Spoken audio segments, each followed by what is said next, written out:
He's been on the shoulder of the freeway trying to get around some of that heavy rush hour traffic. Right now, he's brought the speeds down just a bit here as he starts to make his way off towards Sepulveda. He keeps kind of wandering into the left shoulder there.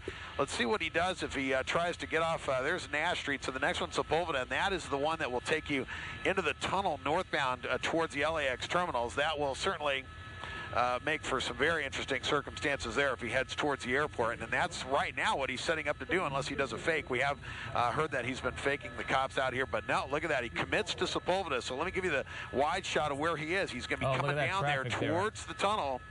And he's got a lot of traffic, like you mentioned, up ahead of him here at the light. This light tends to stack up pretty good here. Really They good. may take it upon themselves to go ahead and end this right now. But look at that. That looks like actually like an Anaheim PD car that we're looking at right there.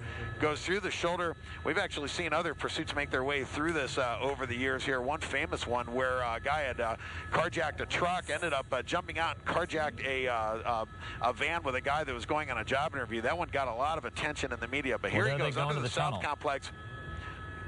They're going to pop out on the other side here, and when they do, he'll immediately be confronted with the decision to keep going north or go into the terminal. Yeah, go ahead. As we wait for him to come out the other end of the tunnel, let me ask you, the rear end damage on the car pretty significant. Have you heard word that they've tried a pit maneuver on this vehicle? We have not heard. That's certainly a possibility, but we have not heard any specifics in terms of where that damage came out. You see people starting to pull over, so you know that they are getting close here, and that is certainly making some noise here where they're coming through the tunnel now. Well, look at this. All of a sudden, these people pull over, but the cops and the bad guy have not emerged here, so we're just going to wait to see what happens. Our pilot, Mark Kona, working with the LAX air traffic controllers. This area, as you can imagine, pretty heavily controlled. And what we're doing is we're crossing over the South Complex now, and we're going to work in between the North and South Complexes and try to get a peek down into that tunnel. But he's basically under this section right here in the tunnel that leads you off to the terminal area here. And we don't know if he crashed or pulled over or what. So we're going to try to get into a position where we can show it to you. Under normal traffic conditions, he would have been through there. I've been through there a million times, and it takes maybe 60 seconds to get through there. So yeah, that's a CHP motorcycle officer coming out of the tunnel right there. That's kind of interesting.